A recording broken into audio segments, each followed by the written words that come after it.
May all beings be happy. May all beings be healthy. May all beings be free from harm. May all beings love life. May all beings awaken.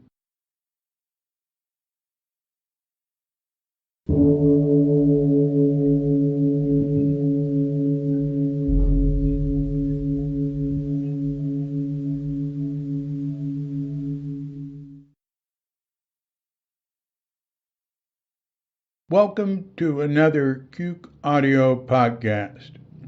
I'm DC, Poobah of Cuke Audio and Cuke Archives, preserving the legacy of Shunryu Suzuki and those whose paths crossed his, and anything else that comes to mind.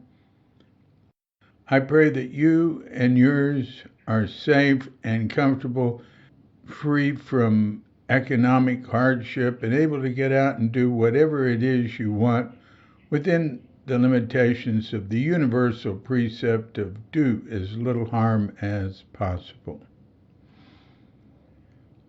Today we have two guests, Ken and Elizabeth Sawyer of the Back Porch Zendo in Sonoma County, California, near Occidental. I think their physical address is Sebastopol, but that doesn't make much sense to me because I lived in Sebastopol and you have to drive over to Occidental. I mean, it's a 10-minute walk from their house to Occidental, but that's a post office thing. Anyway, they're dear old friends, Suzuki Roshi students. Ken is really a master builder. He does a lot of really high-end work in Sonoma County with Sawyer and Sawyer Construction, working with his son, Micah. And he did a lot of good work at Sahara and at Green Gulch. If you see some of the buildings there, you'll see some of his work. Elizabeth, she came from Davis, and she'll tell us about that. A couple of things she doesn't mention is she might brush over it, the amount of work she's done with meditation in the Sonoma County Jail. And also, I remember for a while she did some stand-up comedy. We didn't get into that. She tried her hand at it. I think she didn't stay in it long, but I remember that. Anyway, look, we're going to give them a call in just a minute, right after we've had our pause to meditate. So when you hear the bell, hit pause if you wish, and meditate or not for as long as you wish. And when you're through, hit unpause. And we'll all finish at the same time, and we'll hit the bell, and we'll get right into it.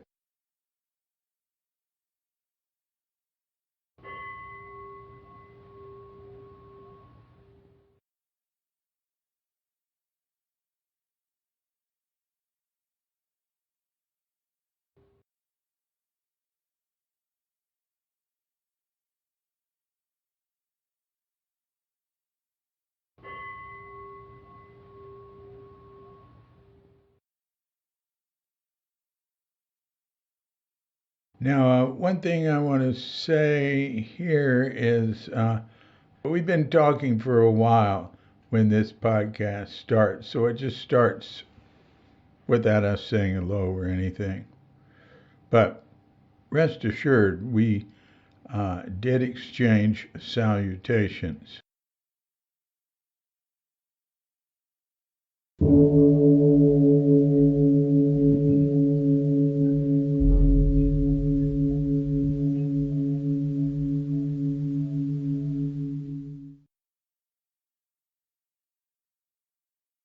So I wanted to like everything we've said so far. I'm just going to delete. Yes, I would agree with that. So and we've been talking for 40 minutes. um, so uh, why won't we? I'd like to ask you some questions. I'm happy to do it with both of you because you're a good team and it's fun. Um, so let me just start off and ask you, what are you up to these days? What are we up to these days? Well, let's see. We're, our, we have this very small group here that we've had for years, and of course, it's even smaller during during COVID. Yeah. Um, we do one night a week. We do what we always did on a Monday night, which is to do a half-hour sitting, a service, and discussion or talk.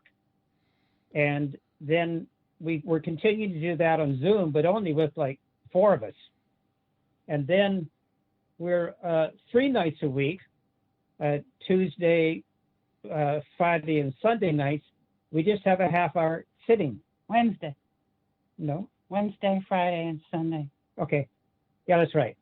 And so that's kind of nice. We just have there's a few of us get together and sit together, Mm-hmm. and have a bit of a schmooze afterwards. Mm-hmm. And once a month. Oh, and once a month we do, down in the big redwood grove here, we built a zendo down there that we used to use just for bigger ceremonies. But now we found that for our half-day sitting once a month, uh, we can sit about 9 or 10 people 6 feet apart down there. When you say built And a Zendo, you are not talking about a structure with a roof. what it is we got a whole bunch of these, plastic goza mats. And I Aha. flattened the whole area out and made stairs and pathways, and we have an altar down there. And but yeah, and it's beautiful to sit right in the middle of this big redwood grove outside. And the weather, even the 1st of December, it's the first Sunday of every month we do this. And we were able to do it right through the 1st of December. But now it's been too cold maybe the last couple of months. Well, we might start up again next month, I think. Mm-hmm. Yeah, we have people come to our guest cottage. They don't come to the house or indoor Zendo. So they come to the guest apartment, and then everybody wears masks unless we're sitting. We wear masks when we're doing zazen and keening. And or milling around. But people come and go. They help us sort of put everything away at the end, but people don't come, as I said, to the house or. And people bring their own snack and their own tea, so we don't have a lot of interaction, except at the very end we sit around an outdoor table 6 feet apart and talk about the Yeah. day, and then people. Yeah. When you say people come to the guest cabin, I don't know quite what you mean. I mean, I have this picture of all these people coming in and crowding into the guest cabin. That's not. This is just on break time. On break time, if they want to use the bathroom, or we have a bit of a during we have 5 periods of zazen, and then 1 period of outdoor walking. Sort of Thich Nhat Hanh style walking. Yeah. But people can also just use that as a break. So some people want to just go and lie down or something. They can do that in our guest cottage. But if you came to sit here, you could avoid, unless you had to go to the bathroom, you could avoid other people easily. And, we just ask people if they're going to be in the apartment, which is on the other side of the carport, to, Yeah. practice physical distancing. Well, unless I had to go to number two, I wouldn't have to go inside to go to pee at your Right. place. So you can avoid people. You don't have to be inside with anybody. Yeah. Yes? Yeah. You don't have to be inside. And so I think we feel comfortable with that, and people have told us they feel safe. So I Yeah. put, we put wipes and gels and ask people to wipe down what they touch, and also what before you use something like the toilet or the the kitchen sink just to wipe stuff down in case somebody else forgot. But where we live, a mile from Occidental, the last time I looked at the Sonoma County emergency dashboard 2 weeks ago, there's one case of COVID in Occidental. Uh-huh. Uh-huh. So I don't go into town anymore. I shop in Occidental, which is a new thing for me because they're very small markets. Yeah. Yeah. And our local hardware store has become more and more of a real hardware store. That's in Occidental. Or I go to Andy's fruit stand, which is really a market, but it has one wall is open air. Oh, Andy's fruit stand, you mean over by Sebastopol? Right, and it's not really a fruit stand anymore. I mean, it's Well, quite they've got a lot enlarged. of but it's vegetables too. They've got everything, and They they're, got coffee one and wall. yeah, they Yeah, have other stuff. yeah, They even have canned goods and jars and right? right. And I'm also remembering. one of our favorite things is, Ken, because he was I think it's because he was the business manager of the Tasahara Bread Bakery, has very high bread standards. Yeah. So Yeah. I can't find anything worth eating down in Occidental, but that Andy's has, Acme and Oh, is that right? there's a good bread, new bread. You probably never heard of Redbird, but it's a new bakery that's very, No. very good. No. So we have very high standards in these things. Wow. Mm. I'm surprised you're saying you can't get good bread in Occidental. That's hard to Yeah, I believe. think Right. maybe it isn't worth it for those good bakeries to come out here. I don't know. You Well, would what think about because of the one over in Fremantle? Yes, it's Freestone. yeah. I mean I Freestone. like their bread. Freestone. Yeah, they're very, very famous and well loved, but Ken he doesn't love their bread. And Uh-huh. I've been over there a few times since the pandemic started. Uh-huh. But they also have like sticky buns that you could, use as a doorstop or a hockey puck because they're so heavy and hard, and they're just a little too clunky. Some of their stuff is a little bit clunky. But they're very popular. I mean, they get lineups over there. They Uh-huh. sell out by Uh-huh. noon every day. Uh-huh. Uh-huh. But Yeah. the main thing, is just trying to be, safe, and we're waiting to get. Ken's going to get vaccinated in 2 days, but I Oh, haven't is been that able to. right? Is that Yeah, right? and it's through the high school, and Ooh. I've been trying through Kaiser, but Kaiser doesn't. It's not. I'm not eligible. I mean, they aren't vaccinating. I'm 72, and they're not vaccinating people in my age group yet. Really? What's Well, they the don't have enough. what's their age group they vaccinate? I think I don't know if they changed yet. It was 75 and over. Really? And but now in the town of Sonoma, actually, I'm not going to the high school. I'm going to the Safeway in the town of Sonoma, and over there they're using 70 and over. And so Michelle, Micah's wife, got me an appointment over there, and then she tried to get one right after for Elizabeth, but they had they'd sold out already or sold out. Whatever it is. Well, Kaiser first wrote and said, here's the group, the age group, which included us, and then it changed because they couldn't really supply. They promised, and they had sort of an aspiration for who was eligible, but they actually couldn't. They don't have enough vaccine to Mm-hmm. treat everybody. And Jonathan just got treated. Jonathan got a vaccine at the CVS. Oh, you'll get one soon. Sounds Yeah. like. Well, Jonathan, because he's in long-term care facility with 5 other young adults, and all the people that work there, the caregivers, Mm-hmm. they've all been vaccinated. That's good. That's good. But Jonathan's a Kaiser patient, and so are we, but we haven't been able to get anything through Kaiser. Ah. I just finished reading Crooked Cucumber for the second time, David. Really? Really? Yeah, and I loved it. I'd forgotten so many of those details about Suzuki Roshi's life, and I loved reading it again and felt rather inspired again. Well, not that I've ever been particularly uninspired, but Right, right. Well, pretty soon we'll have a second edition. Uh, but yeah. I don't know if it'll be published. Penguin Random House is the top editor is considering it. Uh, but there's other possibilities. But you see, I own the audio rights, so the audio. I already read the whole thing into podcasts, but now I'm going over the audio and the transcript, and it's all second edition, but making a whole new set of changes because it was gone over carefully, both of them, with the book by Bill Redican, who's very fastidious and did the verbatim Suzuki Roshi lecture transcript collection. So there's some, but nothing really important. I'd say the main thing is the meaning of crooked cucumber.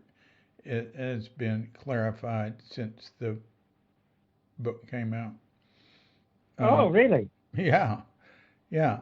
Well, and there's a note at the see when it came out in paper book, I had a note put in the end. That's all I could do, telling about it.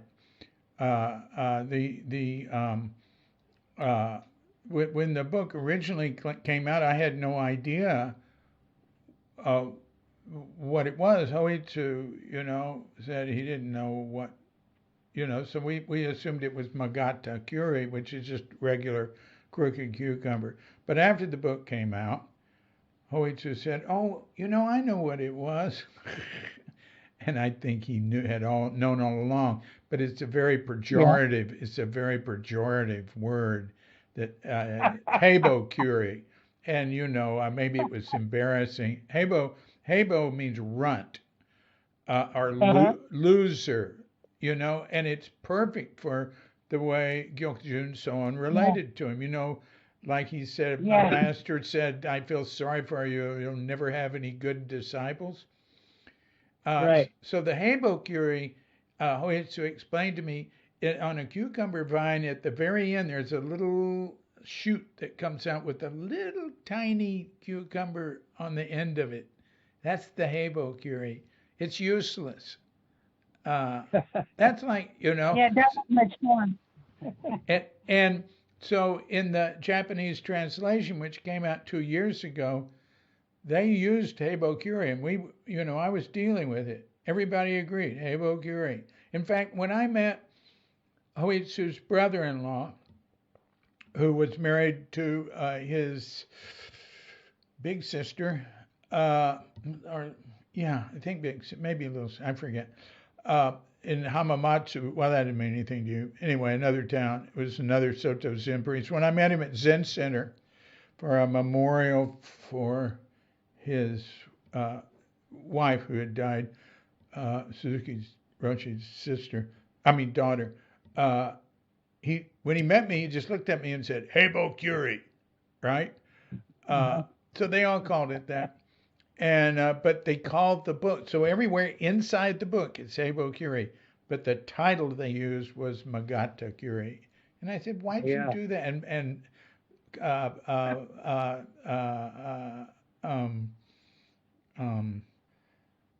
Kaz Tanahashi just thought that was such a mistake. That it was just too embarrassing to make it the title of the book. Too weird, like calling it "Useless Loser." But that's the drama. That's the story. That's it's perfect. And but anyway, it doesn't matter. It could very well be. It could be very well be the intention of the way he talked to Suzuki Roshi, just like lots of Zen teachers do. Yeah. And the one thing I worked on is for the second edition. Now, it doesn't have to be a note at the end of the book. It can be the description of it in the book. And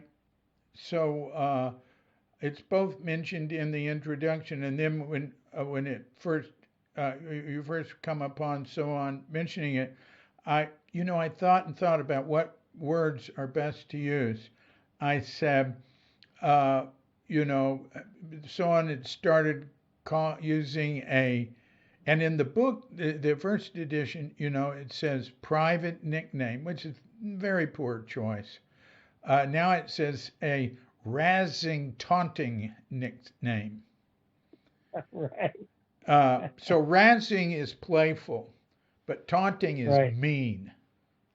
Uh-huh. Right. Uh-huh. So I wanted both those in there. Sure. So anyway, You know, one thing I found interesting was the difference between Son and Kishizawa Eon, how they treated him. oh Right? yeah, Son was kind of the typical, you know, being very hard on your student, and it sounded like Kishizawa Eon was much sweeter. yeah. He was more like a professor, or you know, he was for graduate work. Yeah. It, I You mean, know, I love seeing I yeah, love looking at the lineage of from Nishiari Bokusan and Kishizawa Eon and so on to Suzuki Roshi down to all of us. yeah, And then on the other side is Nishihara Bokusan to what is it, Okasotan?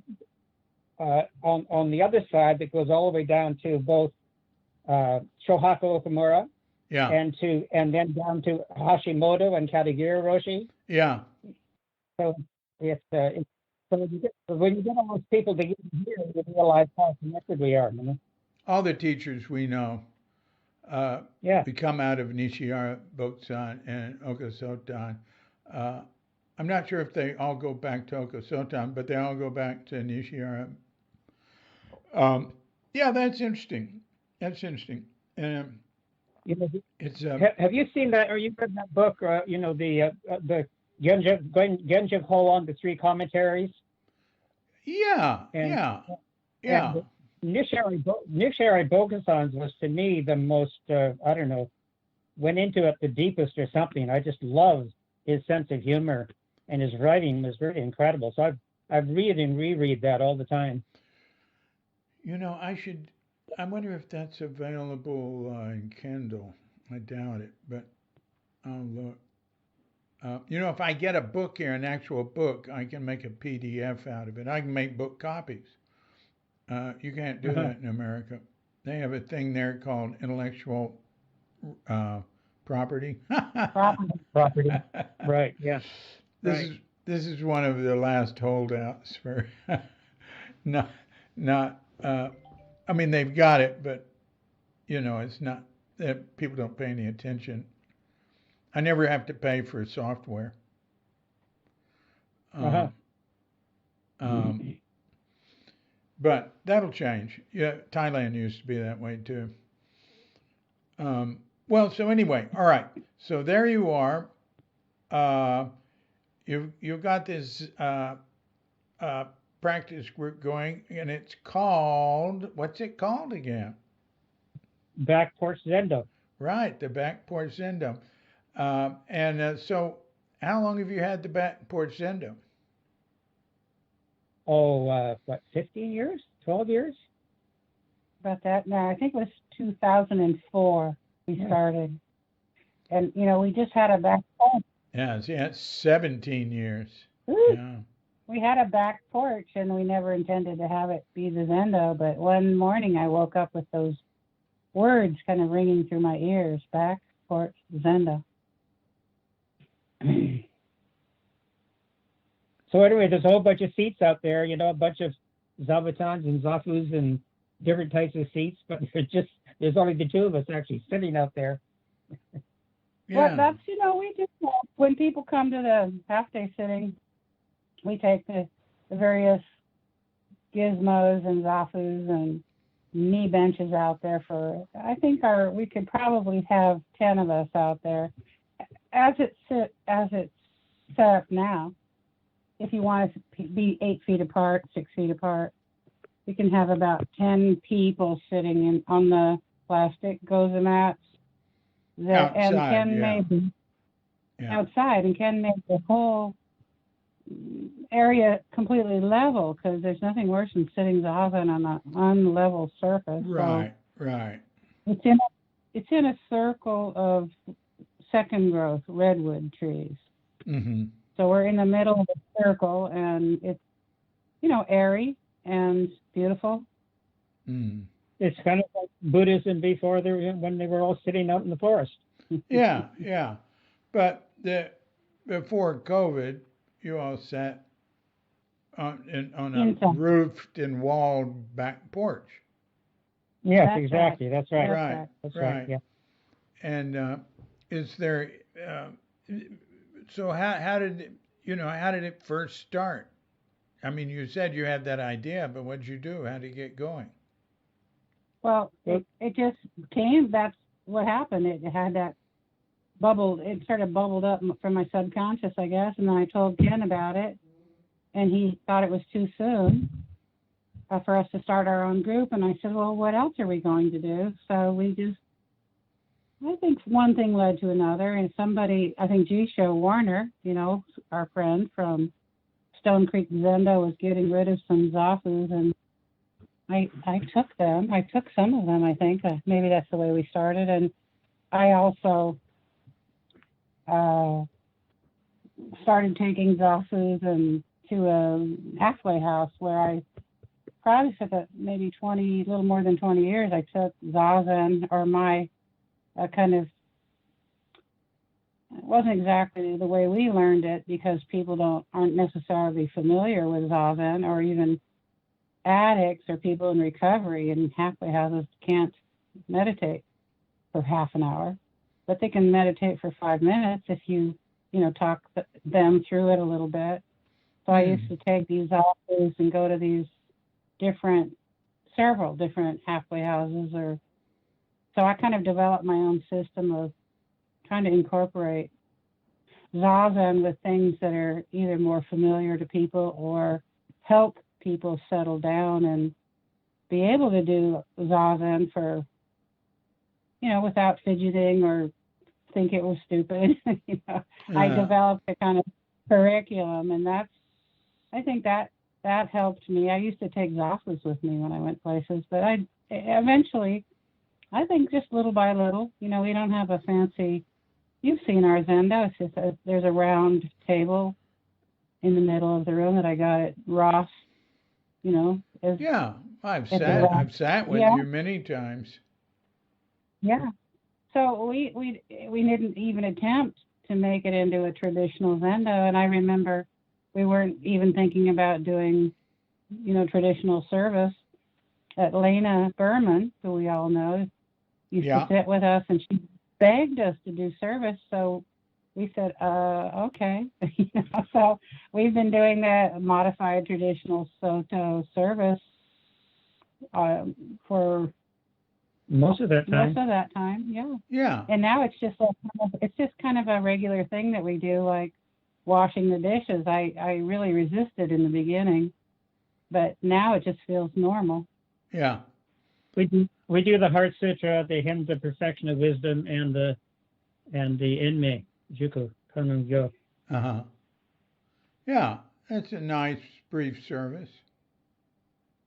We've been studying, we've been going through the Zen Center liturgy book and just studying the various koans and poems and chants, or lately what we've been reading, Zen Mind, Beginner's Mind, the people who wanted to, we read a book together, and then we'll go through a chapter and then come back paragraph by paragraph and talk about whatever comes to mind. And if you're reading the, Zen Mind, Beginner's Mind, then Ken and I have lots of associations with, the actual person and people. It's more personal. Yeah. Yeah. Yeah. We've been in a small koan study group with Steve Weintraub, Michael Gelfond, Nancy Sheldon, and Lori Sanaki. I don't know, 3 years now? It's almost 3 years? More than that. Maybe 4 years. Once a month we get together. And we each take a turn, presenting one of the koans out of the Shunryu Roku. Shunryu Roku. when Ken starts flipping his fingers, I know he's searching for a word, so I usually will supply the word that he's searching for. That's funny. My memory seems to be getting worse than most of my friends my age. But that's okay. Your memory always was worse than most of your friends. If you remember, Jen, Oh, the famous story of Ken's memory. I don't know if you remember this, but I'll bet you heard about it. Is many years ago, Ken was left Tassajara to study with Katagiri in Pacific Grove, and he lived with Margaret and Bonnie Miller, Margaret Crowley, Bonnie Miller, and one other person. And they had a little Zendo at Katagiri's house. It's kind of like the back porch. In Monterey. In Monterey, you mean? Yeah, that's right. And Ken's job that morning was to pick everybody up and take them to the Zendo, and he drove down a cul-de-sac and did the whole circle and left without picking up the people who were standing there waiting for him. So at the end of the period of Zazen, about 5 minutes before the end of the period of Zazen, the door opens up and about 5 people walk in, and I think, oh no. I mean, he had to drive right by them to get out of the cul-de-sac, and they were like, I don't know what they were doing to get his attention. But you know, when I first came to Zen Center, and I was living out on Cold Street and going to Zen Center every day. I was just there for about 3 months before going back to Canada for a while. And my parents came to visit me, and I told them what I was doing, and I talked about Suzuki Roshi, and my mom said, oh, good, maybe do you think this will improve your memory? And I said, no, actually, I think Suzuki Roshi has every bit as bad a memory as I do. Yeah, well, that's just for certain things. You're like I remember when you got tested to see if you had early onset Alzheimer's, and they said no, not at all. Right? Am I right? Yeah, that's right. And my memory loss doesn't fit into that category at all. It's just the usual, stumbling for words, etc. But it's a little worse than others. That's all. Yeah. Look, I remember, but I do some of the same things you've done. I remember when we were working on the bullpens way up, what's it called, Spring Valley at Green Gulch. You would go down to the barn, which is what, 150 yards? 100 yards. Yeah, 100 yards. You go down there to get some tool, and something would happen, and you get something, and you'd come back, and you go, oh, darn, I didn't get what I went down there for. You did that all the time. That was funny. You remember that? I think that's enough of this topic. Let's move on. Oh, listen, I do stuff now that is just really, really embarrassing. I go out to the shop. I go out to the shop to get something, and I get out there and forget what it was I was going to get. That's normal. 40-year-olds do that. Yeah. Well, no, he was in his 20s doing that, or 30s. Right. But exactly. Yeah, I do that too. I do stuff like that, and not just recently. All right.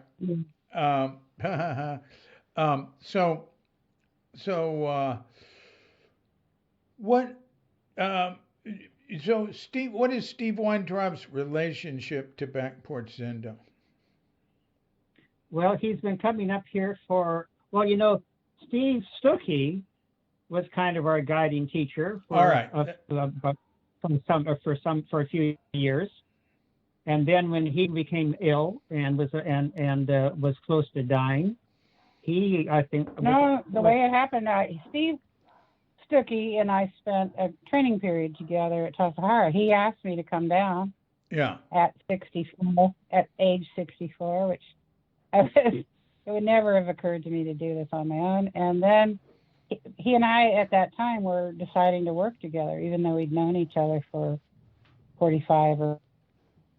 That's why he invited me down. And then he came here he talked to me about being Shuso and told me that there were a lot of people ahead of me at Zen Center, which I wasn't expecting. And I said to him, well, you don't have to fit me into the hierarchy of Zen Center. I don't fit. I don't even fit.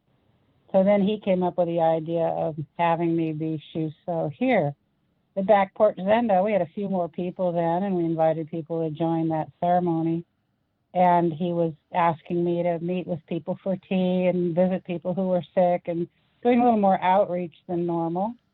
Yeah. And when he got ill, he asked me if I would be a lay entrusted teacher, which we hadn't talked about before, but he was literally in the bed when he asked me. So he asked one of his disciples to give me lay entrustment, but I didn't know the person and I didn't think we would get along. So I asked Steve Weintraub if he would do it. Mm-hmm. Be my guide. So Steve Weintraub approached Steve Stuckey and said, Elizabeth has asked me to help her finish these ceremonies. So that's how Steve got involved in the first place. He started coming here once a month, and then he started working with both of us and guiding, giving us the kind of Zen Center connection, you might say. Yeah, that's the way Steve Weintraub got involved with Back Porch Zendo. Right, because I asked him if he would help me complete what Steve Stuckey asked me to do. So I made a Roxu in 5 days with a green Roxu with Christine Palmer and Ken's help. And because Steve was dying and I wanted to get it done, so anyway, at that ceremony, the lay entrustment ceremony, Steve Stuckey performed. Steve and Weintraub and Ken were there. And, I remember standing up for photographs with Steve Stuckey, and he could barely stand.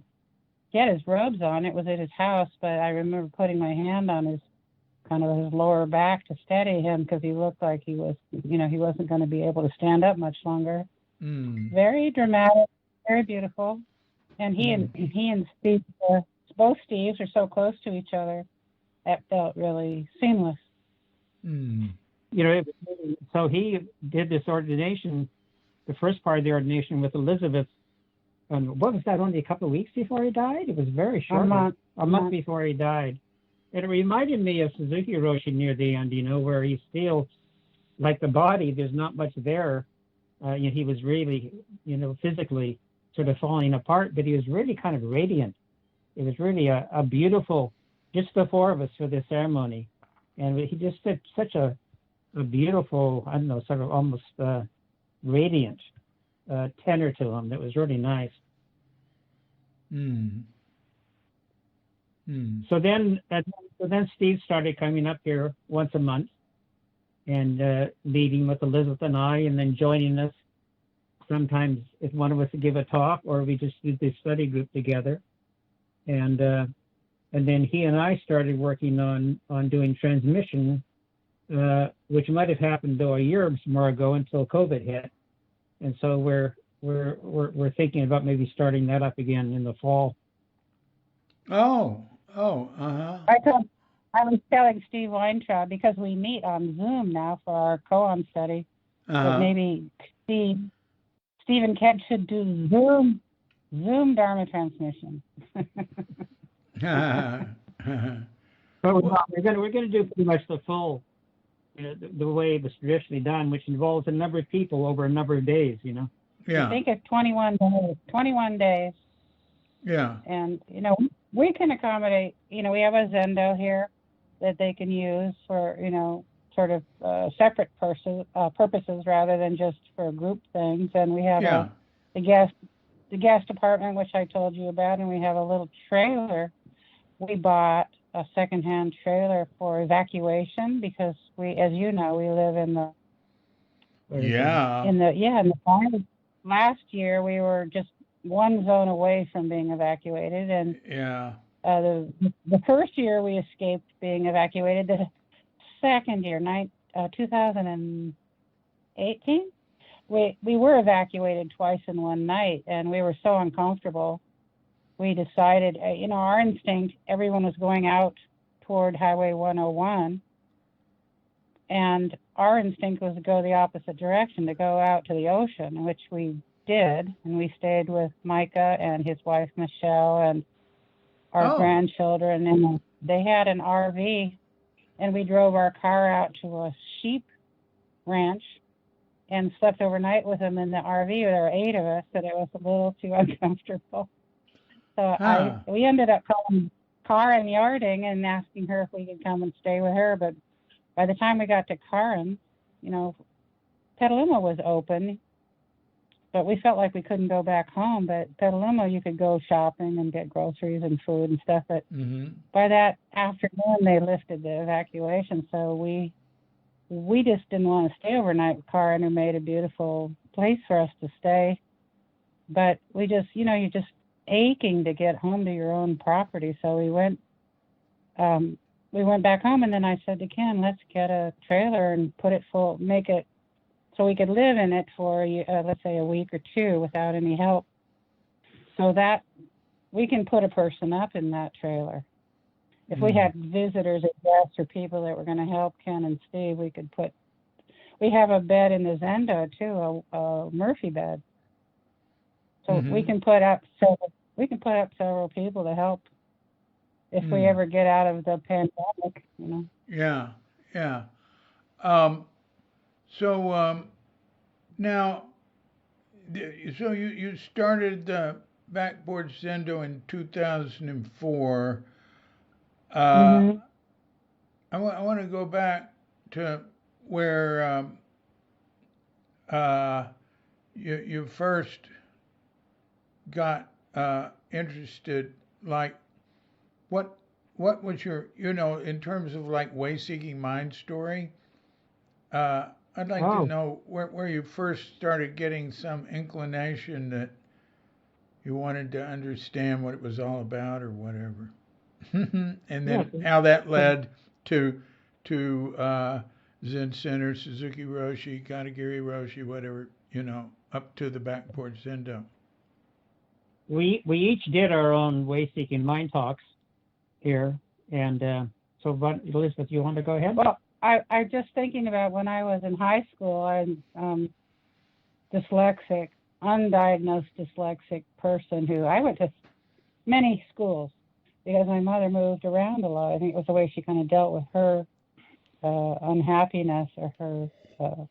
So I felt like part of it was because we moved so much, but also I'm quite dyslexic, so I never could really address academics. And I tried, but I just couldn't go to college. And I told my friends, I had a lot of friends who were very intelligent, in school. Either they were, crazy, taking LSD and smoking marijuana and on the dean's list, or they were none of that. They were none of that, but they were still very smart and academic. And I used to hang out with those people, and I used to say, I'm looking for someone. When I was after high school, I spent a year working at the Star Pharmacy in Davis.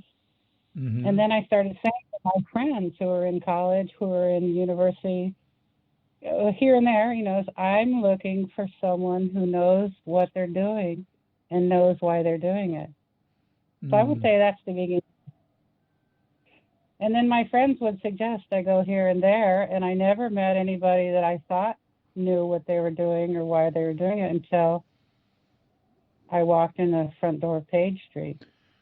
And that, I went to high school with Pat McMahon. Pat McMahon and I were friends. Oh, yeah. In Davis? In Davis? In Davis. Yeah. Just as an aside, both Deborah Madison and Blanche Hartman went to my high school. Oh. But I didn't know, I knew Deborah I met her when I was 11, but she'd graduated from high school by the time I was there. And of course, Blanche preceded both of us, but I think it was Pat McMahon, who's still close friends with Rick Levine, Rick and Pat went to Reed College. Right. and that's how they know each other. But this is pre-Zen Center, of course. Pat McMahon wrote to me when I lived in Mendocino. I kind of ran away from home and ran off to Mendocino and had lived with people and had jobs at the Mendocino Art Gallery. Where did you live in Mendocino? Where did you live? You know, we've tried to find that house. We've driven by there before, and I can't even remember the name of the little street, but it's east of Main Street and parallel to Main Street. Oh, I was thinking of Phil Lewitt's place. What's he called? Big River Farm or something? Yeah, Big River Farm, which is just a few miles south of there. Yeah, I didn't live there at Big River Farm, but I lived in town, and before that I lived in the Casper Forest, which is just down the road and across the highway from Casper. But you were California. involved with Big River Farm, right? Not really. I was involved with Phil briefly, but not with had a small community there, but I wasn't part of it. Well, I first heard of it through you. That's just why. Mhm. Now, is this Mendocino? This is before you came to Zen Center? Oh, yeah. So I was 18 or 19, and Pat McMahon wrote me a letter from Reed College and said, I think I know what you should do with your life. And he told me he met a Zen teacher, a priest, I don't know who it was, at Reed College, and they were teaching Zazen, and he said, I think you should go to Zen Center. So I thought, well, that's nice, since I don't know what I'm going to do with my life.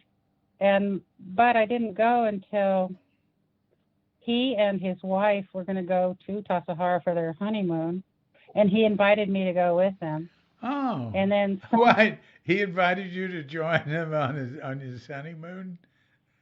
well, you can also think about not only that, but who would want to go to Tassajara for their honeymoon?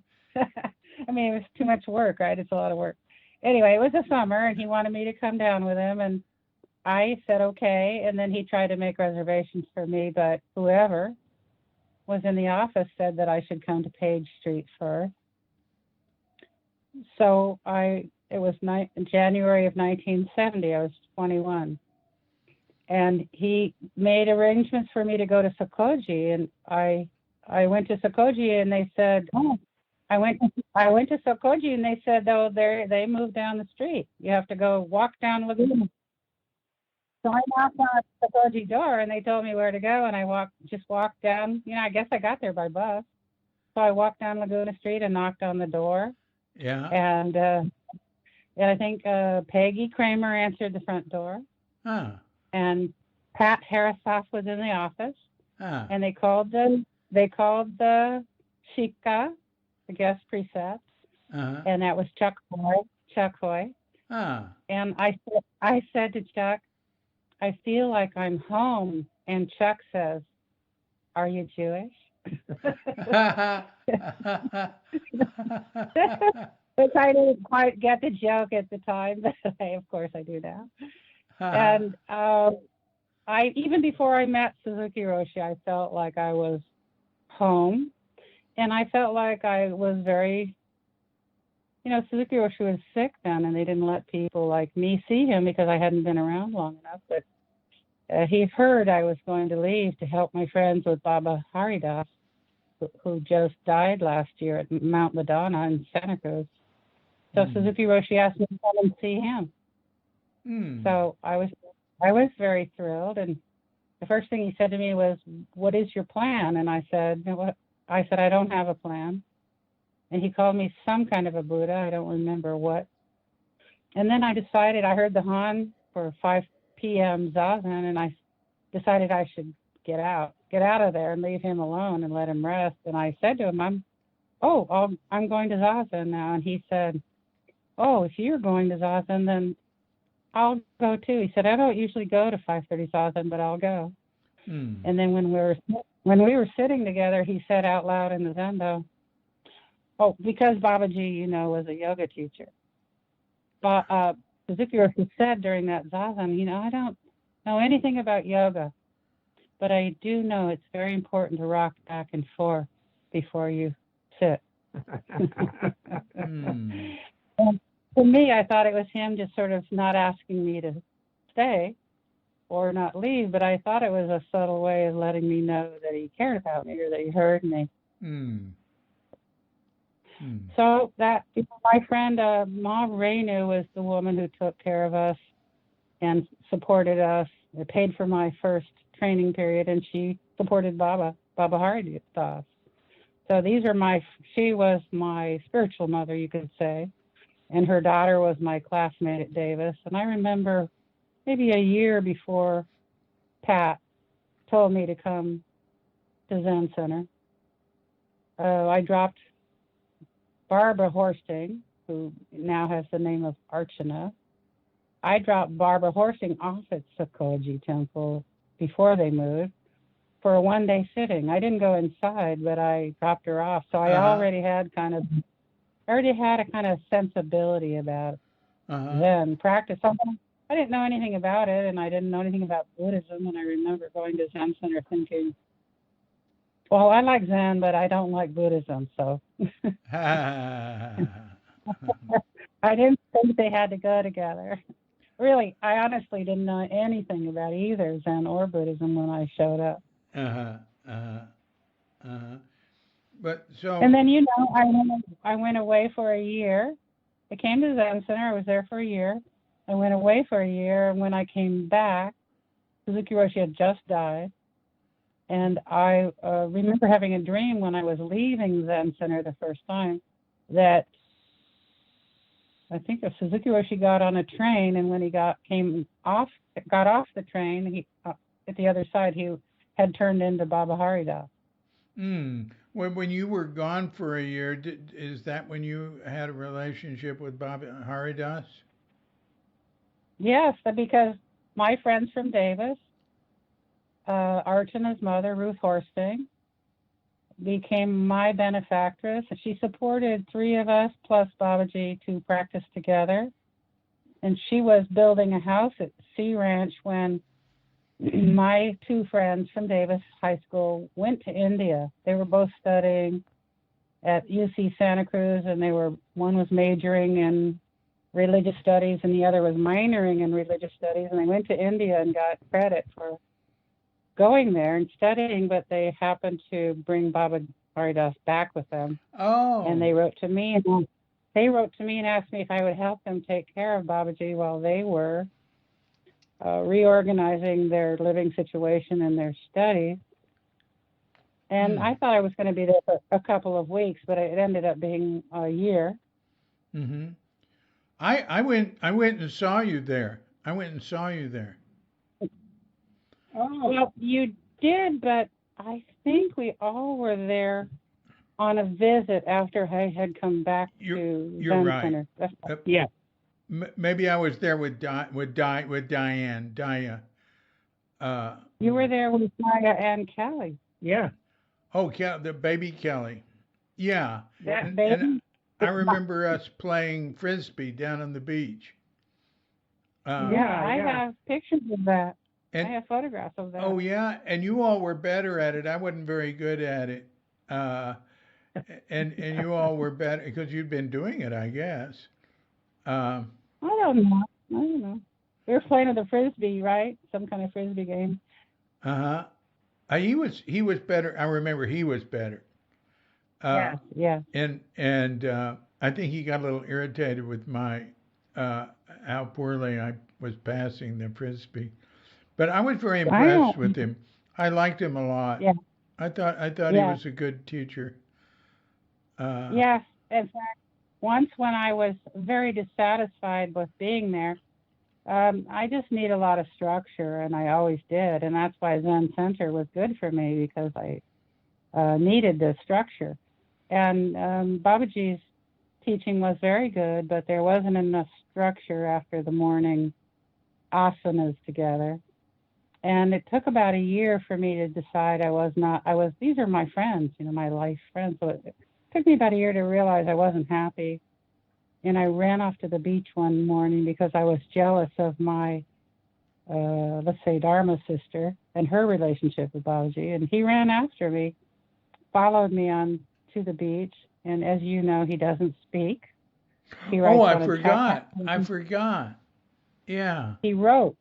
we know he died last year, but he Yeah. wrote on a chalkboard. He wrote me a note, and he said, he caught up with me, and he said, "Have I hurt you in some way?" And I said, "No, I think I'm using you to hurt myself." And he writes, "That is a very good answer." Ha ha ha. When I was earlier, he said to me when he was first getting to know me, he said, "How come you don't do what your parents want you to do?" And I said, "My parents don't know who I am." And he wrote on his chalkboard, "You are beginning to understand reality." That's good. That's Yeah, good. he was a really good man. He Yeah. also, I really liked him. when he met Ken, he writes on his chalkboard, "You should marry him." Well, you all did get married pretty soon.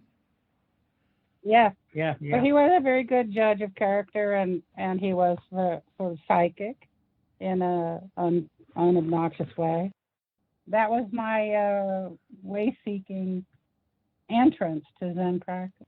Right. But you came back to Zen Center early in 72, right?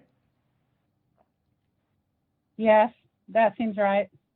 And you and Ken got married that year.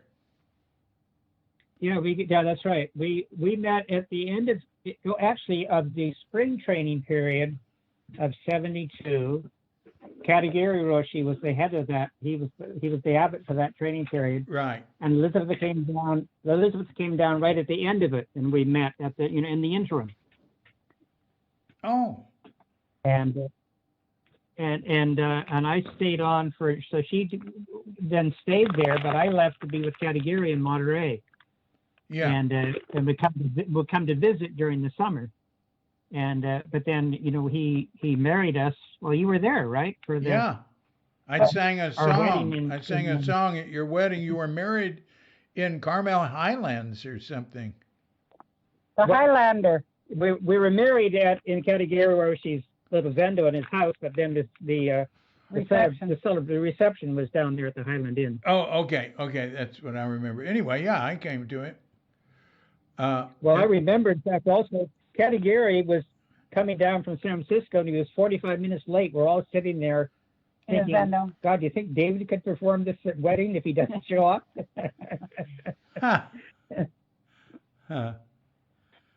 I remember my great aunt Lila, who I was her favorite niece out of 4, and she was sitting I was sitting down on the floor in Seiza with Ken in front of Katagiri during the wedding ceremony. And she was sitting to my right with her knee in a chair at my right shoulder. And we started chanting the Heart Sutra, and I heard her give this huge heave, this sigh, like, oh God, what are these people doing?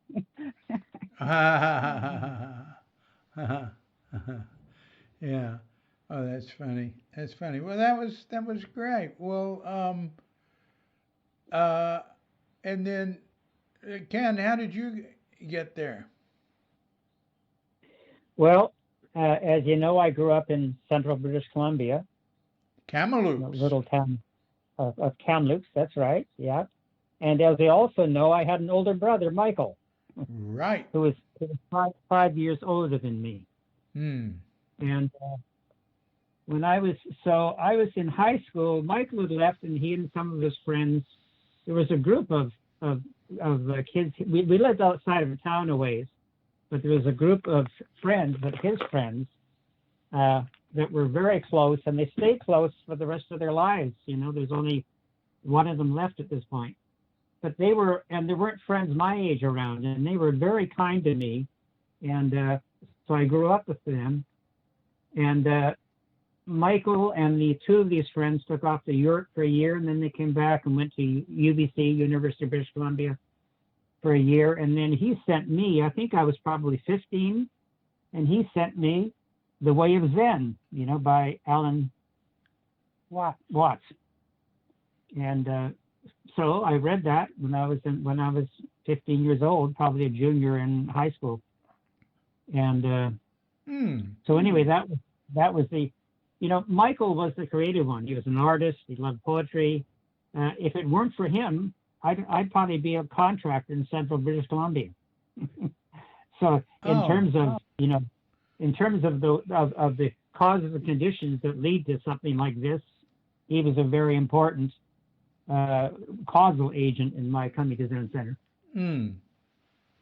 So then when I graduated, I moved to Vancouver, and Michael and his friends were there. And, I went to University of British Columbia for that year. But before the year was over, I was really becoming a 60s dropout. And so I was there for maybe 4 or 5 years in Vancouver with all of these, we lived together, these same friends of Michael's that grew up together, and we all lived in different apartments in this particular apartment block. And it was a pretty creative time for everybody. And then in '67, I went, Suzuki Roshi used to come to Vancouver once or twice a year and have these short, I think these 3-day sessions. So I went to one of his 3-day sittings, and I was impressed, and I said, could I come to Los Angeles and study with you? And he said, sure, come anytime.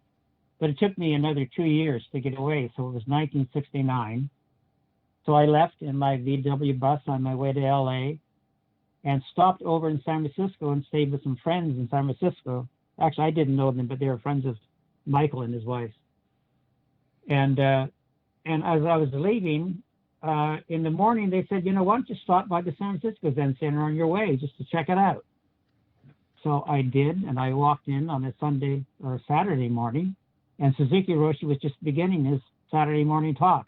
Oh. And I think what I've always said is he was so much softer and sweeter, and I saw how much his students loved him. And that was it. I didn't go any further, Oh. Wow. So I got an apartment out on Cole Street and stayed for 3 months, and sat the February session, and then went back to Canada to earn money to go back to Tassajara. So that summer in June of 1970, I ended up at Tassajara. Rick Levine and I sat Tongariro together, and oh wow. A miserable, was it 5 days or 7 days, wasn't it? I can't remember. Oh, no, it's 5. I think it's 5. I don't think we ever had a 7-day. And for years afterwards, Rick, every time he saw me, he would apologize to me for screwing around so much in Zazen. And I would accept his apology. And then finally he stopped apologizing. So then every time I met him, I would say, Rick, you haven't apologized. What's wrong? That's funny. So then I went on to, I stayed that summer, and I think that they gave me a scholarship because I was a carpenter. I could just stay on for the training period following. And I can't quite remember. I stayed 2 training periods and then went back to Canada for. So you were at the fall 1970 and the spring 71, both of them with Tatsugami. That's right, with Tatsugami and Katagiri translating. Poor Katagiri, Really? He was there. And what about Yoshimura? Yoshimura was in San Francisco. He was never at Tassajara when I was there. You don't remember him there either, the fall or the spring of? Oh, really? 70. Yeah, he wasn't. Fall of 70 and spring of 70. Oh. Because he was so good. He was so good at translating Tatsugami and Katagiri. It was just painful for him. He hated it. Yeah, he couldn't stand Tatsugami. He couldn't. He didn't like the hierarchy. He didn't like that whole thing. He'd gotten out of Japan. He didn't like Japan coming back to him. He liked Japan. Right. He didn't like the hierarchy. Tell that story about the Ikai. What? The Ikai that Oh, said, oh yeah. Once when I was at Tasahara with Katagiri, this was the training period. So this would have been the 72, spring 72 training period. Turn that off. And hold on a sec while we turn this phone off. I have to figure out how to turn my phone off. I was in one of our morning teas with Katagiri, and we got this plaque from Japan that said in Japanese, official Soto Zen Practice Center. And I showed it I opened it up and showed it to Katagiri, and he said, go throw it on the wood pile. Oh yeah, was it a piece of wood that said Tassara was an official Soto Zen practice period, and he said somebody got it out of there, I think. Oh. Yeah, maybe so. I don't know. Yeah, I think I've heard that story from somebody a long time ago, and they said they took that out, but I don't know. I mean, if it exists anywhere, I don't know. Yeah, I don't know. I think I did throw it on the firewood pile, but yeah, I wouldn't be surprised if somebody picked it up and took it somewhere. It was an official, I call it an ikai, but maybe that's just for funerals. I don't know. It was a plaque with kanji, Japanese wording. And and it said official. And Ken said, what should I do with this? And Katagiri said, throw it on the wood burning pile. Yeah, there you go. I love that training period with Katagiri. I'd done two with Tatsugami, and saw how Katagiri was suffering through it, and but then of course Suzuki Roshi sort of turned that over to him, right? He disinvited Tatsugami, and Katagiri for that one period was the head. In fact, that was the first time we had 3 sashins in a training period. I forgot about that. I was at that training period. Yeah, and I was also at the board meeting when it came about that Tatsugami was going to be uninvited and Katagiri would be invited. It came about because Katagiri was leaving, He'd had enough. Yeah. He wanted to have his own place. And people didn't understand that. He didn't want to be under Suzuki's thumb. He wanted to have his own lineage and his own teaching. He'd served loyally long enough, And what happened at the board meeting is everybody, one by one, told him how much we loved him and asked him, please stay. And then Suzuki said something like, we could uninvite Tatsugami if you would do the fall practice period. And Katagiri said, okay, I'll do it if you help me. And Suzuki said, okay, I'll help you. Of course, he was too sick at the time to help him, so I don't think he came down at all. But anyway, that training period. That was, for me, that meeting and that exchange was one of the most strongest memories I have from being at Zen Center. It was like miraculous. And it was sort of like, I saw it like Suzuki Roshi was it was like a chess game or something. Like he made the moves perfectly. So we went from Tatsugami was going to do his 4th practice period, and we were going to lose Katagiri to bang. Tatsugami's gone. Katagiri's back. It was great. It was great. Yeah, it was. So I wasn't close. I don't know if Suzuki Roshi ever even knew my name. Again, like Elizabeth, we were a couple of years after you, and it wasn't easy to be close to him.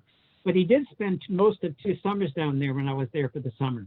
Yeah. And I love that. And so I think for a 3-week period I was his jisha because whoever the jisha was went away for summer vacation.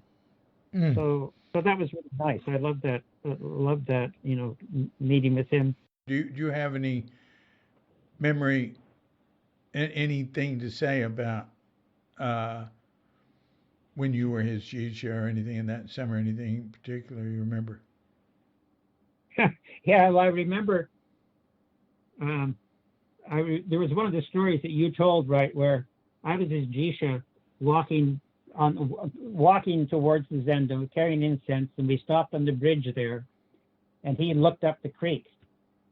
And I can't remember. There was the way I described it to you. I can't quite remember, but my feeling was like he just merged with his environment, like he disappeared into his environment. You know, it didn't mean that he disappeared, but he was so quiet and sort of merged with his environment. It was really impressive to me. But that was it. That was that. And then we went off to the Zendo and anyway, I loved it. You know, going to get him up every morning and arranging some doke songs. I think I can't remember it. But then the other thing was that I felt I was much closer to Katagiri. So especially during that one training period, I became very close to him. Yeah. And Baker Roshi had come back, right, in 71, December 71, Suzuki Roshi died. And then for that next training period, the spring training period, Katagiri was there. And so I decided at the end of that training period, Katagiri left to go out to Monterey. He was invited to a small Zendo they had out there in Monterey, and I decided to leave with him. And so I did. I went out there. I think it was for 7 or 8 months before he then decided to go back. He got the invitation to go back and teach in Minnesota. Yeah. But that was a lovely time out there, and he did lay ordination for maybe 6 or 7 of us. And Tomoe taught us how to sew these roxas. They were a little different. They were a little different. You know, they were smaller roxas. They were a little different. But, anyway, it was a really nice time for me. I loved being out there and loved being with him. Yeah. My first roxu was smaller. It was more like that. Yeah. But then he left, and Elizabeth and I decided that actually, you know, we felt more that we would want to stay to, continue to be part of the Zen Center Sangha and not move back to Minnesota. And in fact, he asked that people don't move back with him to Minnesota. Although I think Norman and Barbara did. Maybe they were the only ones. Huh. Well, some other people went there. Norm Randolph, Timbercat. Yeah. Norman and Barbara. That's who Ken meant. Norm Randolph and Barbara. Yeah. They were married. Yeah. They were married. That's right. Yeah. Yeah. Yeah.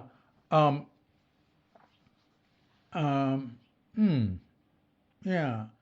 Now, Elizabeth, you said you remembered something. 2 stories about when my first time I spent any time with Suzuki Roshi. As you know, Daya and he were close. And my first half a year at Zen Center in 1970, I lived outside, which you were asked to do. In my second half of that first year, I moved into the building, and I was helping Tada Sensei teach people to paint. We had a painting class. Oh, yeah. And I don't know why Daya was there, because I'm not sure where she was living at the time, if it was Tasahara or you guys had moved to Page Street. But Daya and I somehow decided that we would take Suzuki Roshi and Oak-san, or I like to call Suzuki Sensei, to Golden Gate Park and go to the Hall of Flowers. So Daya asked for a vehicle, and Reb decided, he didn't invite himself along, but he decided he should drive, not let Suzuki Roshi go off with these 2 young women. And we got the driver, Reb, in the vehicle. And I remember there was a person, I think he was schizophrenic. I remember his first name was Scott. And he was one of these people that came to Zen Center and shaved his head, but he was unstable. And one little aside was he was found sitting in like a banana box outside Suzuki Roshi's apartment once in the hallway. It was like he was sitting in full lotus in some So he's a pretty unmoored person. He tried to get in the vehicle with me. He tried to get into the vehicle with us. I can't remember. It might have been Red. Somehow we asked him not to come with us, and we ended up at the park. And one of the legs of that visit, we were walking through the Hall of Flowers, and there was a very drunk person just decided to give Suzuki Roshi a guided tour. And he was pointing things out, but he was incorrect about what he was saying. Now this is a peach tree, but it wasn't, or he would say these are roses, and I said to Daya, I was at the end of the four of us following Suzuki Roshi, and I said to Daya, what should we do? And Daya said, oh, Suzuki Roshi can take care of himself. And so this man continued to give us this tour, and he went straight, and Suzuki Roshi veered off to the right, and we followed Suzuki Roshi. That's funny. And the other part of that visit, that time, was that we ended up at the Hall of Flowers, and Suzuki Roshi's nice robes and with his arms stretched behind his head, looking up at the sky. And he asked me about going off to Babaji. And I said, I have a letter that he wrote me. Would you like to see it? And he said, yes. And he took the letter and he read it. So I don't remember anything else except Reb didn't follow us around or stay with us. He just met us at the end of our visit and drove us home. That was very thoughtful of him. And yes. And the other story I like to tell is us standing out, or sitting, I think I was sitting on the steps on the front of 300 Page Street, and Chuck Hoy, the Shika, was sweeping the front steps. So it must have been a morning, shoji or something, soji. And there was a young black woman across the street in probably what was Tony and Darlene's apartment. And she had a radio blasting, pointing out the window, and she was dancing to the music, and she was yelling out the window to the music. And she was yelling, yeah, yeah, yeah, pretty loud. The music was pretty loud.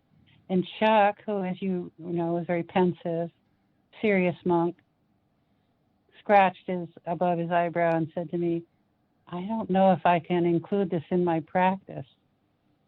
And right then, Suzuki Roshi shows up at the front door from inside. The front door opens, and Suzuki Roshi's standing there, and he starts yelling out, obviously in response to her. He yelled, and then he disappeared. And I looked up at Chuck and I said, "Can you fit that into your practice?"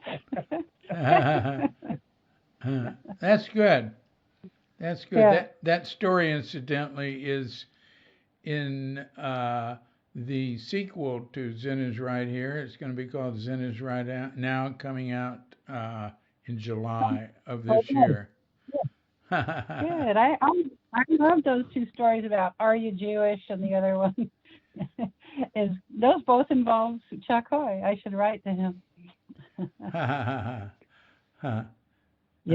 Another thing, from rereading Cricket Cucumber, I'd never realized before how, when you come and you see these Zen teachers and you're impressed by them and they're sweet as can be, and even though you see that Katagiri's having a hard time with his English, I didn't realize until rereading your book that it wasn't easy at all for either of them. There was a lot of difficulty, and Katagiri with his English and has been stuck with Tatsugami, etc., right? And Suzuki trying to handle Richard and all the different, people in Zen Center and all the different possibilities of how it might have worked out. Yeah. If certain decisions weren't made the way they were made. Yeah. The only thing I regret about that time, or, a little later than that time, is that somehow we weren't mature enough and united enough to ask Katagiri to be abbot after Suzuki Roshi. Couldn't have done it. Why? Because he's got a That's different true. I lineage. understand that. But didn't you think if people were united about and unambivalent about asking him, they would have asked him to be? Maybe we didn't have the concept. No, Dick had it nailed down. Dick had it nailed down. Okay. There was nothing else. Well, you and I I were tried. on the board. Huh? You and I were on the board when they were trying to make that decision about Katagiri coming back or Reb being the Right. abbot. Right. And Now, which is a very awkward and difficult time. But Katagiri talked about he could just come for 5 years, and you and I were two of the people. I think Yvonne and maybe a few others yeah. were really preferring Katagiri do it. Yeah. But anyway, as you recall, it was a very awkward situation, and it didn't work out. But then Katagiri, I can't remember. Didn't he come back? He came back for some period of time. Was he actually kind of an abbot for a short time? I can't quite remember. He was that was before then. He was an interim abbot after Dick left, before Reb became abbot. Right. Yeah, that's right. And he came back and assisted a lot, and then at one, but there was. But, actually it was before Reb became abbot. There was a movement. This is after Dick left, right? There was a movement to get Katagiri as the abbot. And the Reb faction just won out. It was actually a struggle that went on. Yeah. And Katagiri was treated very badly. In that, that's why I was referring to. I was referring to that sensibility. Yeah, he. I don't want to get into it because I don't want to get into who the who's and all of it. But there were he was not treated well, and he was bitter about it. I spent time with him in Japan. When I went there in a little monastery, and he talked to me about it. But can I say one thing? Yeah. About that, Aaron? Yeah. Darlene, you can erase this if you want. Darlene called Green Gulch the Branch Davidians of Zen Center. Yeah, at this point, we got into some discussion that we felt was not appropriate for Cuke Audio Podcast listeners. So we come back in talking about Reb, and that leads into Reb Anderson, and that leads into talking about Ken's brother, Michael Sawyer, who sadly died back in 2008. What a great guy. Ken credits him with getting Ken to Zen, but Michael came later.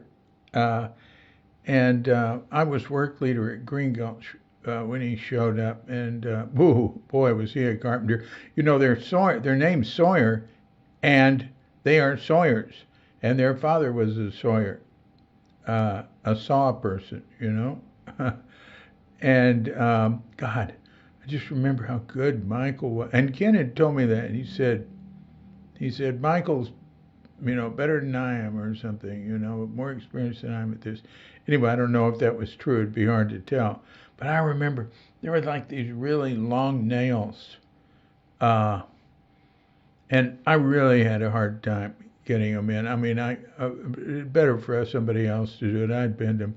And Michael, it was sort of like he'd throw them up in the air and bang, and they'd just be in with one hit. Now, probably that is a hyperbolic memory.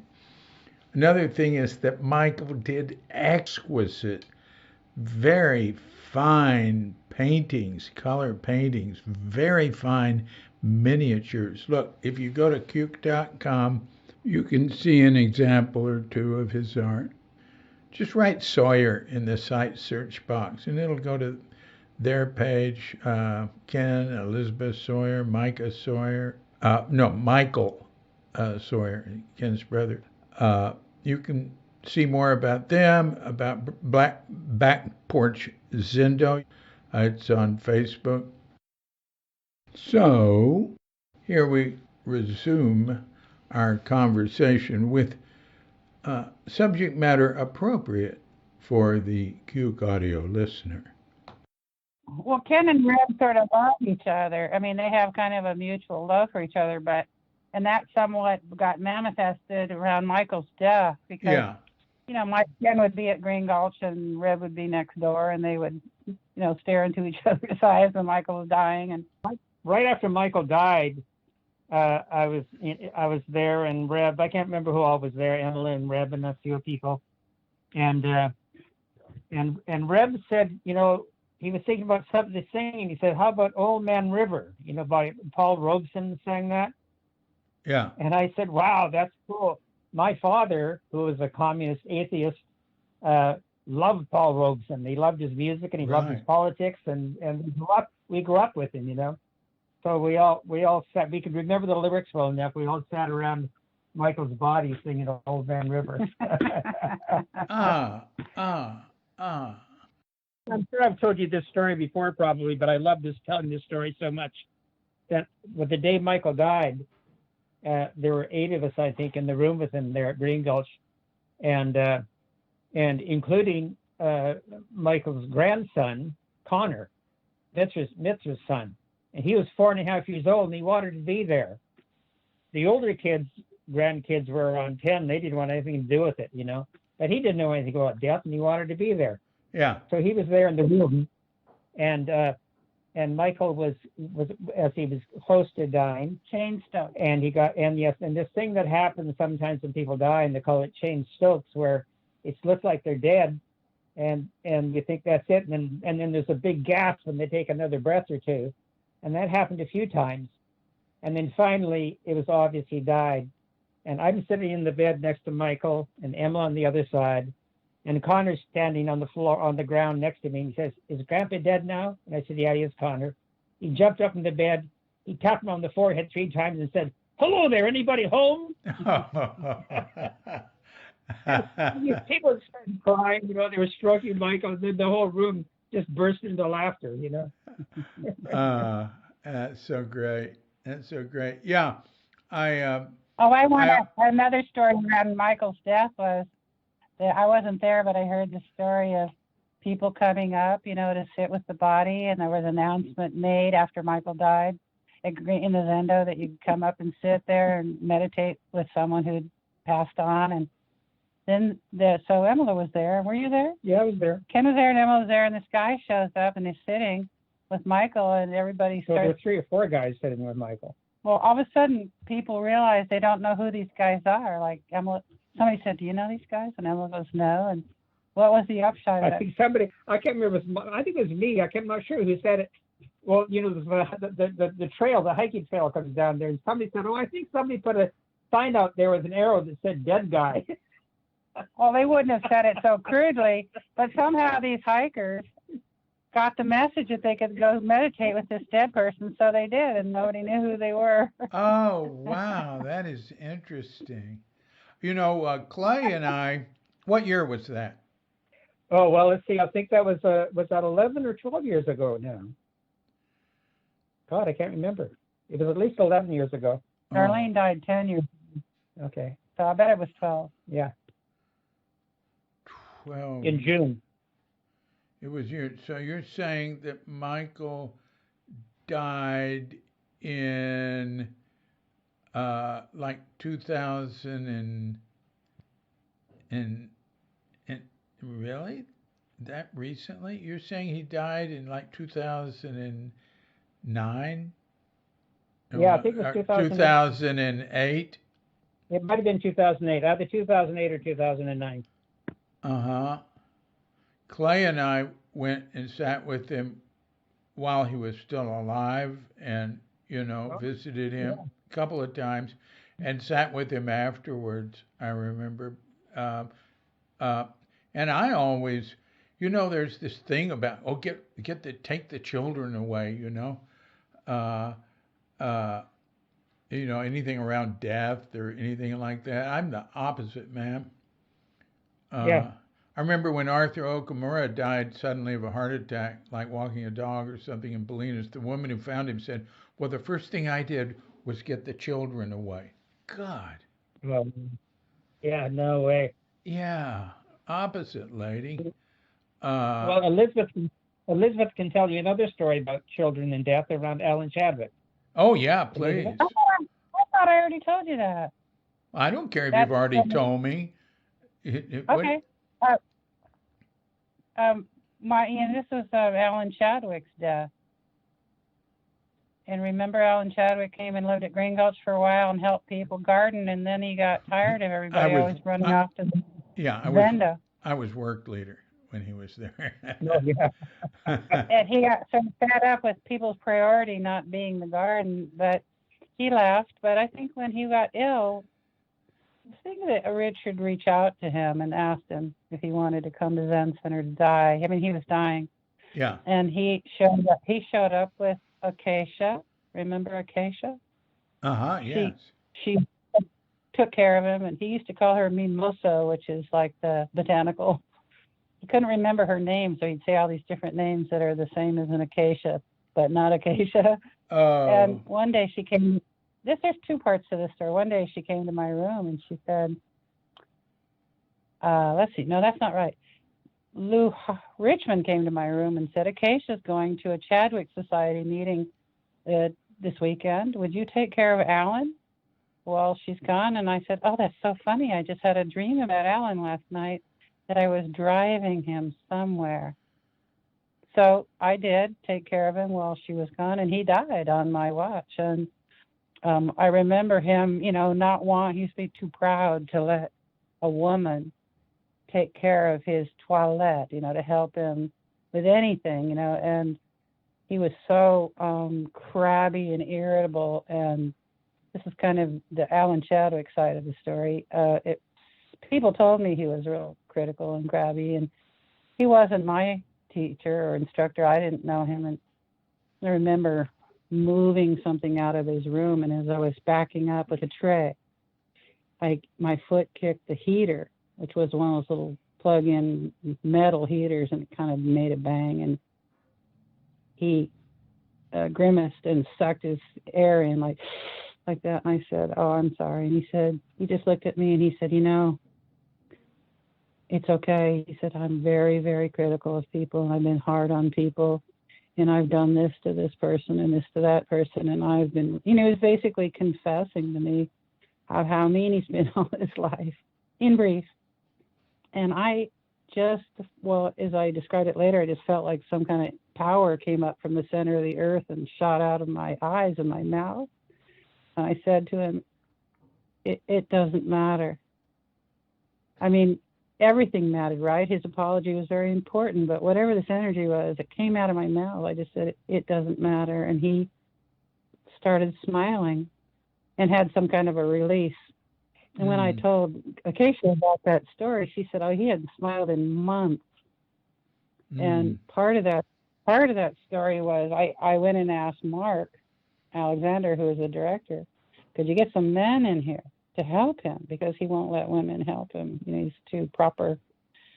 So, he died sometime in, I know the other part of that story is Gloria Levine had written up, I think I told her that there was a certain Shakespearean sonnet that reminded me of, I read it on her wall. She was a calligrapher, is a calligrapher and artist, and I saw I can't remember, 16th sonnet on her wall.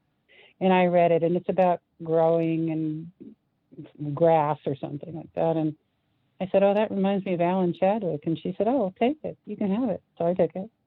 And then, whenever it was, a week or two or three later, I told him about this sonnet that reminded me of him. And I said that whatever one it was, he said, oh, does it start out like this? And he recites the sonnet. And I said, no. It starts out like this. And so then he realizes what sonnet it is. And I said, I have a copy of it. Would you like it? He said, oh, yes. But I didn't exactly believe him. I thought he was just humoring me. So a few minutes, shortly after, he said, did you get the sonnet? And I said, well, you really want me to get it? And he said, yeah. So I got that sonnet, and I posted it on the bed so he could, at eye level, so he could read it. And I read that sonnet at his funeral. At a certain point, I sat with him and read from the Bible, Psalms, which is, in my opinion, kind of violent. Some of the Psalms are kind of violent. And I thought, oh, well, this must be the struggle within a person, Anyway, at a certain point, he had a funeral, and I think Paul, what was his name? Rosenblum? No, Paul from Santa Cruz, the professor from Paul Lee. Paul Lee. Paul Lee was part of that ceremony, and Dick asked me to read the sonnet, which I did. And then we all went back to Alan's room. I was there because I was still kind of on, and Dick came into the room and said, boy, he's gone. He was really there before the ceremony. He was totally no energy, all gone after. But his body laid there for 3 days, as we do, and the little boys, I think it might have been Kelly, but I'm not sure. I know it was Sean and Micah. I think it was Kelly and Sean and Micah. Huh? I think it was Kelly and Sean and Micah. I remember Sean and Micah, and I'm not sure if it was Kelly, and they heard there was a dead guy in there, and I said, I was coming out of the Wheelwright Center, and I said, yes. And I told them his name, and I said, would you like to see him? And they said yes, and they were kind of like What mind year? blown. And What I said, year? Oh, God. well, let's put the age on Kelly. I would say the boys were about 7. So that's 1980. Yeah, basically. Does that sound right? Yeah. And yeah, 6 or 7. And anyway, they kind of looked kind of mind blown. So I said, just remember, it's not a joke, And I said, it's kind of serious. And they said, okay. So they came in and they stood there, and I said, do you want to touch him? And they said yes, and they touched him. But they decided to, they kind of blew their mind. I think they thought they should laugh, or it's just sort of outside of their frame of experience. But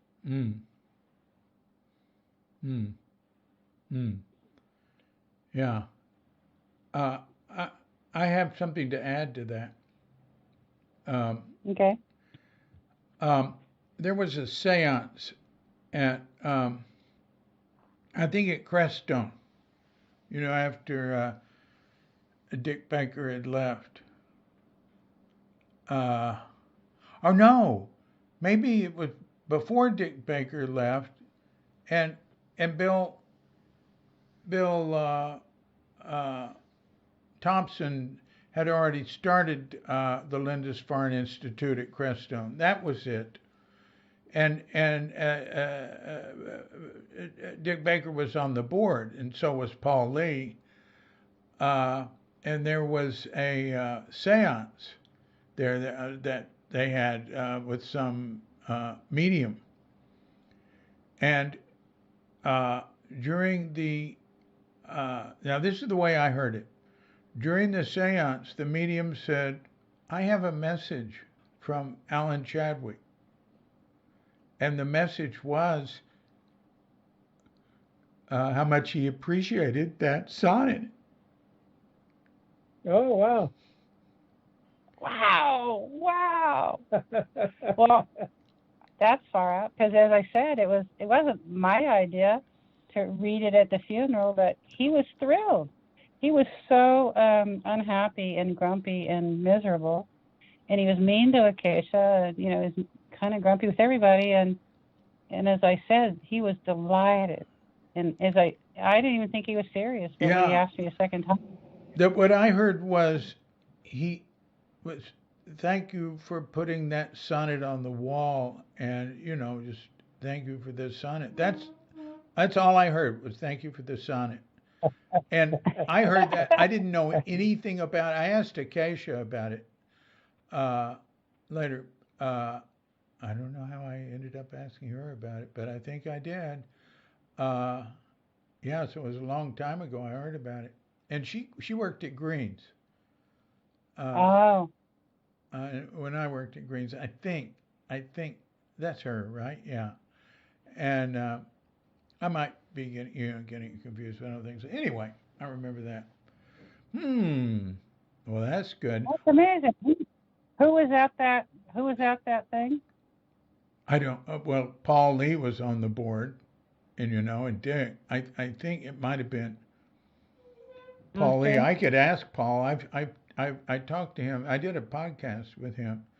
Uh, he's got a very Mm. impressive website and has written a great deal about Alan Chadwick. And Oh. uh, Well, Uh, my first run-in with Alan Chadwick, because I lived in Santa Cruz and I had friends in Santa Cruz before I came to Zen Center. oh, I already heard about him. I heard about him, and I went into the garden, oh, and I saw him, and I asked him if I could pick some flowers, and he said, "Of course you can pick flowers. These are not my flowers; they're God's flowers." And I thought to myself, if I didn't ask his permission, he probably would have yelled at me. that was I think a very accurate take on the situation. Yeah. the other thing, he wasn't. Well, I just remembering Bill Thompson, who just died very recently. Did you know that? William Irwin Thompson died a few months ago. Yes, I did. Okay, I yeah. have to remember. Yeah, yeah. I think I You posted know, about it. Nina was very close to him, and she really Well, yeah, felt she pain and by it. Michael came from Lindisfarne, Yeah, that's Yeah. right.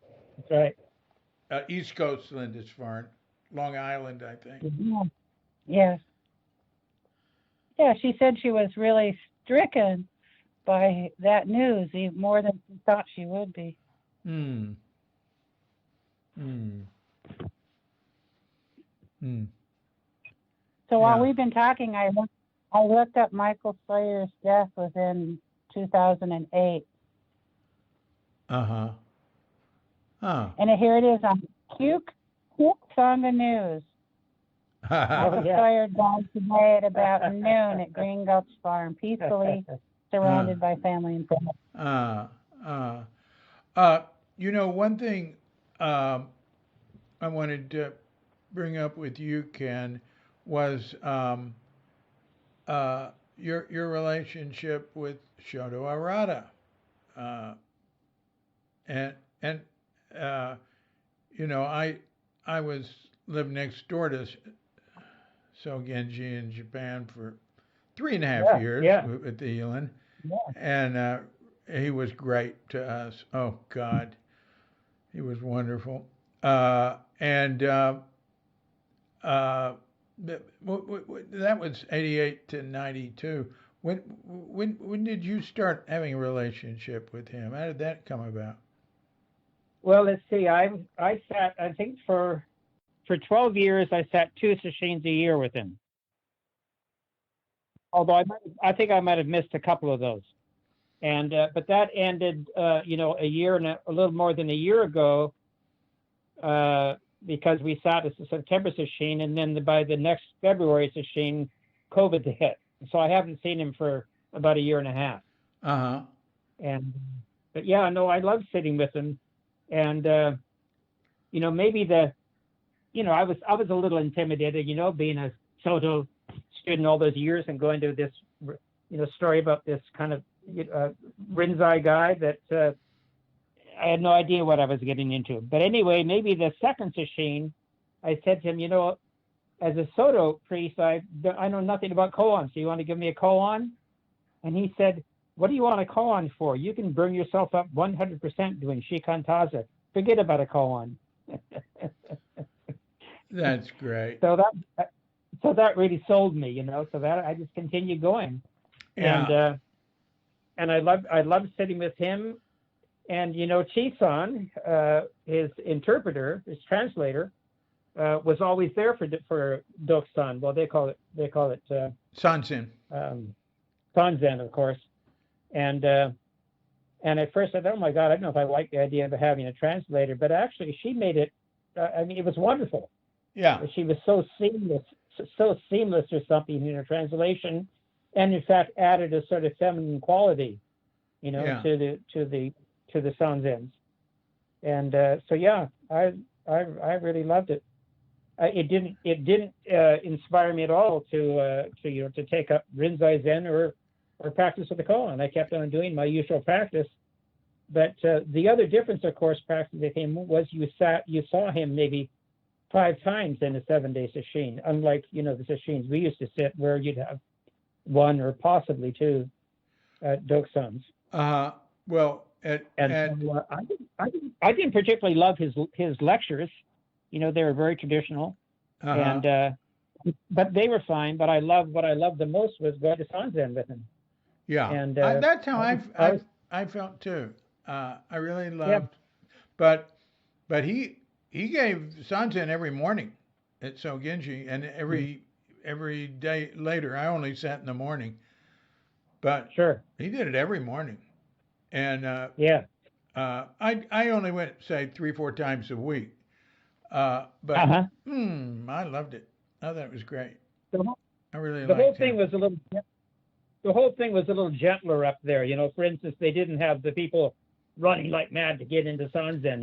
Yeah, It just goes around the room. You hear the bell up there, and you go when it's your turn to go. And mostly it was very sweet. The meeting with him was mostly very sweet. Yeah. He kind of gave me hell 1 or 2 times, and that was fine. Yeah. But mostly it was very sweet. Yeah. He really learned. He had a quality like Suzuki, is that he learned a lot and changed from his relationships with his students and visitors. Yeah, sure. But how did so you sat up in Whidbey Island there with him, right? Yeah. How did that come about? How did it come about? Oh, the way it came about was, Elizabeth studied with Yvonne for a while, and Harada used to come down at the end of the September sesshin. The next day, he would come down and give a talk at Commonweal down in Bolinas. Yeah, I used to go to him. And so Yvonne took Elizabeth down there the 1 year. Oh. And she came back and told me about it. And so the next year I went as well. And in fact, you were there. In fact, you were talking to him, and we were talking together. And at the end, Elizabeth said to me, "You have to sit with him, don't you?" And I said, "Yeah, I do." Because I haven't felt that quality since Suzuki Roshi. Oh, that's great. Yeah, Yvonne came and stayed with us in Japan, and we went over and had a tea and spent a good long time talking with him, with Chi-san, so that was a good connection. So when he came to Commonweal, he would stay with Bill and Yvonne the night before, and he really appreciated them. He talked to me a number of times about how much he and Chi-san appreciated their, how welcoming and generous they were. They were to many, many people through the years. Yeah. To me, Yvonne had a lot of trouble with a lot of people, but she was always good to me. I don't know. It's like she gave me a free ride or something.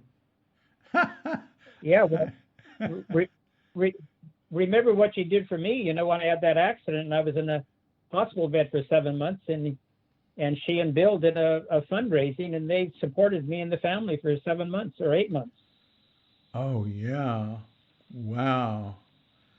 That was when you fell through Sim Vanderen's. Oh, you fell like 2 stories indoors. Oh, it's just painful for me. You fell from the roof right in, and you went through like a railing on your way down or something. No, it shattered a door. Shattered a door. Oh man, it's just painful to remember that. Oh yeah. I like to tell people I fell through the skylight. It makes it sound more, more dramatic. But we'd removed the skylight. There's just a skylight opening. Oh, that's so scary. He fell on a solid floor door. I've always been uncomfortable at heights, and I've worked at heights too, and and both in trees and on roofs. Yeah. Yeah, when the roofer was here this morning, he said he'd give a 1 year guarantee. I mean, he's just doing repair, right? Yeah. And that was one of the things I understood that he said. It's so hard. He's from Java, and it's just so hard to understand. But, I had other people there. It was all Indonesian. And when he said that he gives well, I did roofing for half a year. I don't know if you remember my business, Roofer Madness, in Bolinas. Yeah. And Yeah. that's what I gave people. I gave people a 1 year guarantee. And the guy who got me into it, I used that acrylic. You used it for a while. No, you got into that really good thing where you use a torch and yeah, all that stuff's good. Remember? Thing? But the guy that got me into the acrylic roofing to fix tar and gravel roofs, he said to me once, he said, when it rains, roofers have nightmares. And I remember when 1 year passed, I didn't have a single call, back from the last one. Oh boy, man, that is a tough job. I don't know how I got into that. Oh, you fell through the roof, right? Oh, how awful. Yeah, I remember other things about that too. How the person whose roof you fell through didn't give you anything. Another thing, going back, thinking about Harada again, Chisan gave a talk recently, a Zoom talk. And so it's the first time I've seen or heard her for quite a while, and it was on Fukan Zazengi. Really? And it was quite a good, and it was quite a good talk.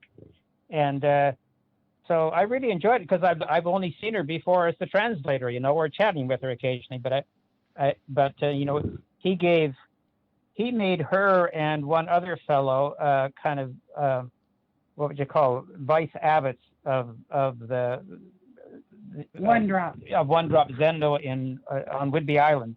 Yeah. And but I had never. And so what they would do, often they would have a 7-day sesshin that I would go to, and they would have I can't remember what you call them, the shorter sesshins before and after.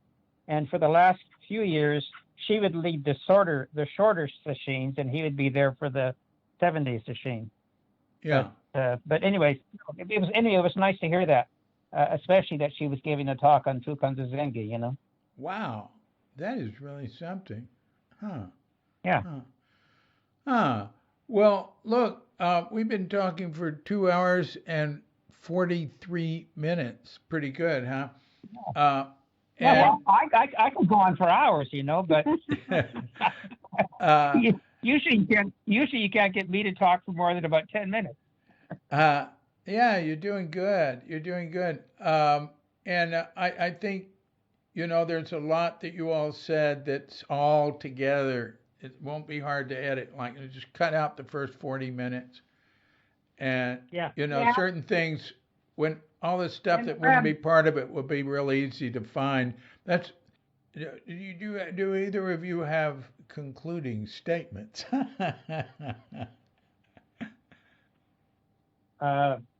No. that I enjoyed this. I really this was fun. It's just like talking to you it's just like talking to you any other time, Yeah.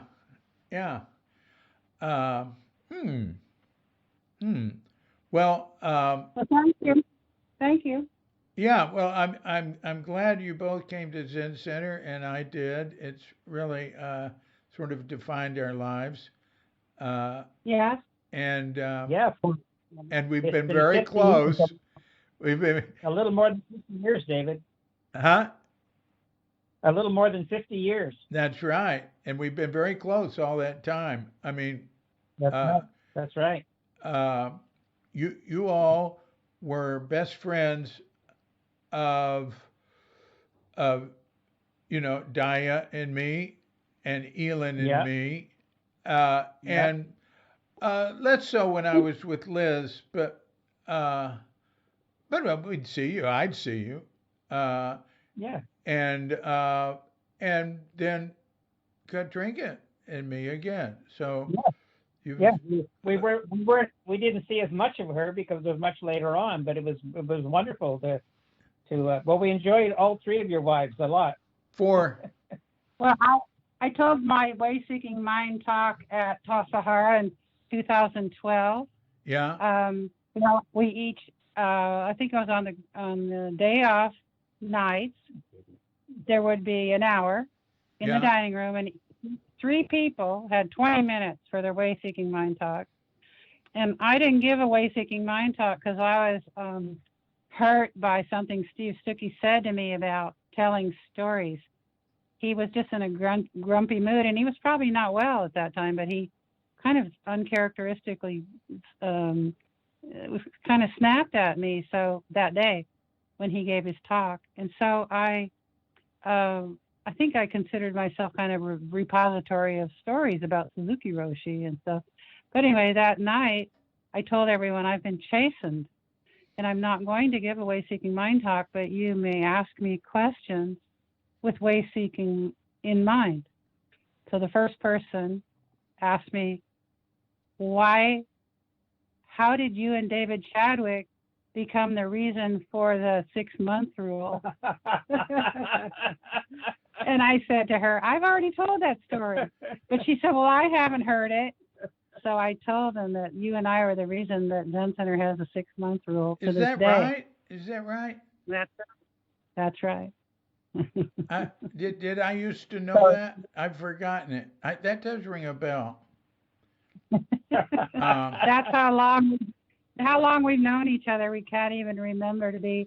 So, and I said to the group, David and I have been lifelong friends. Yeah. But you might not want to include that last little bit either. Might not want to include what? Or whether you can decide whether or not to include that. Oh, I like that. I think that's great, and that's pertinent. You know. And if they want to know the details, they can ask you or me. Yeah. Yeah. Leave it at that. Yeah. Well, I have nothing but fond memories and love in my heart for both of you. Okay, good. And we for you, David. And give our love to Katrinka as well. Yeah, indeed.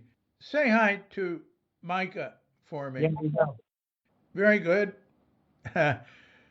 Wonderful talking with you. And hey, we will be in touch. Okay. Give Katrinka our love. Yeah. I will. Okay, bye-bye. Bye-bye. Yeah.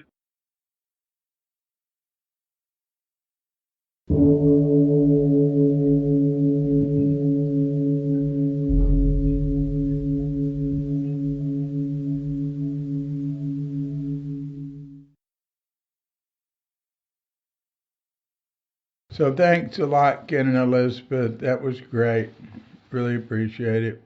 It was good. As I thought, the final amount of podcast was an hour less than what we talked. We gossiped a little, and we talked about the impeachment trial on TV, and I like to avoid discussions about stuff like that here. I mean, the airwaves are flooded with it, or the cyberspace is flooded with it, or they're both flooded with it.